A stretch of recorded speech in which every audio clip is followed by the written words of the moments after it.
Everyone, welcome back to my channel. আজকে আমি আপনাদেরকে খুব সুন্দর ব্লাউজের ব্যাক পিটের একটা ডিজাইন দেখাবো। আর পেপার পেস্টিং ছাড়া যে কত সুন্দরভাবে করা যায় সেটা পুরোটা দেখিয়ে দেবো।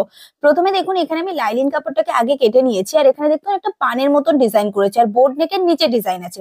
কিন্তু এখানে বোর্ড নেকের নিচে যে ডিজাইন আছে, বোর্ড নেকের মিডিল পোর্শনে কিছুটা ছাড় রেখেছি, ওটাতে কিন্তু হুক বসছে না। তো যখনই এরকম হবে যে একটাতে হুক বসছে না, মিডিলটা তাহলে কাটা হচ্ছে না, তো সেক্ষেত্রে আমরা কি করব, সোজা পাটের সাথে সোজা পাট বসিয়েছি, মেন কাপড়ের সোজার উপরে লাইলিন কাপড়টাকে বসিয়েছি। বসে আমরা সেলাই করে উল্টে নিয়ে যাবো, কোনো রকমের পেপার পেস্টিং ইউজ করব না।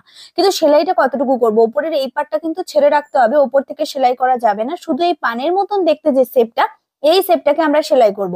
তাহলে ওপরেরটা কি হবে, ওপরেরটা পরে পট্টি বসাতে হবে। তার কারণ আমার মিডিলটা তো কাটা হচ্ছে না, তাই ওইটুকু পোর্শনে দুটো একসাথে সেলাই করে উল্টানো পসিবল হবে না। এবারে দেখুন, এখানে আমি 2 সুত করে গ্যাপিং দিয়ে সেলাই করছি।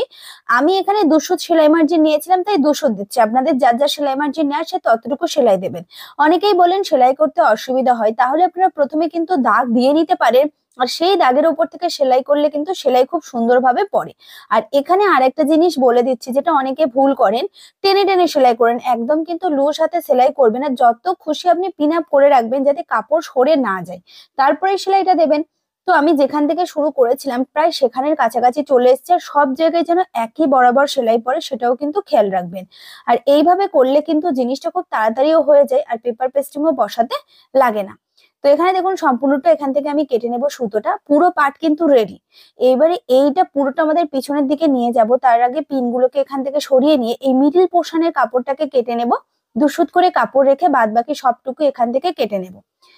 ব্যাস, এখান থেকে আমি সম্পূর্ণ কেটে নিয়েছি। এবারে এখানে আমি একটা ছোট্ট ছোট্ট করে দাগ মানে কাটিং করে নেব। তাহলে কি হবে, এটা উল্টানোর সময় কোনো প্রবলেম হবে না। আর পানির যে কোন পোর্শন যেটা থাকবে সূচ, সেটা অবশ্যই কেটে নিতে হবে। এবার এই পুরো কাপড়টা মানে যে লাইলিন কাপড়টা পুরো আমরা পিছনের দিকে নিয়ে চলে যাব। ব্যাস, এখানে দেখুন সম্পূর্ণটা এইভাবে পিছনের দিকে নিয়ে গেলাম। এবারে এর উপর থেকে আয়রন চাইলে আয়রন করে দিতে পারেন, নয়তো নাও করতে পারেন। আর একটা চাপ সেলাই অবশ্যই মেন কাপড়ের উপরে দেওয়ার আগে অবশ্যই লাইলিন কাপড়ের উপর থেকে চাপ সেলাইও দিতে পারেন। এখানে আমি আর দিলাম না। আমি এবারে একদম মেন কাপড় লাইলিন কাপড় দুটো পার্ট ভালো করে ধরতে হবে, কোনো রকমের যেন ভিতরে লাইলিন পার্ট বাইরের দিকে যেন দেখা না যায়। পুরোটা পিছনে চলে যাওয়ার পরে এর উপর থেকে একটা সুন্দরভাবে চাপ সেলাই দিয়ে দেবো, দিলেই কিন্তু খুব সুন্দরভাবে এটা রেডি হয়ে যাবে।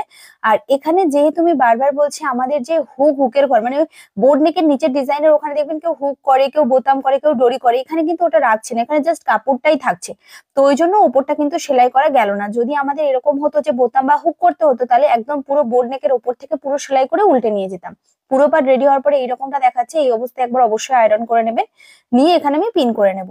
আর এখানে একটা কথা বলি, মেন কাপড়ের থেকে লাইলিন মানে লাইলিন কাপড়ের থেকে মেন কাপড়টা আমি একটু বড় রেখেছিলাম। তারপরে যে এক্সট্রা ছিল সেটাকে কেটে বাদ দিয়ে দিয়েছি। সেলাই করার পরে দেখতে ঠিক এই রকমটা দেখাচ্ছে। আর ওপরের পার্ট যেটা অংশ খোলা আছে, ওখানে কিন্তু আমরা কি করব, পরে পট্টি বসিয়ে নেবো যখন ব্লাউজটা রেডি হয়ে যাবে।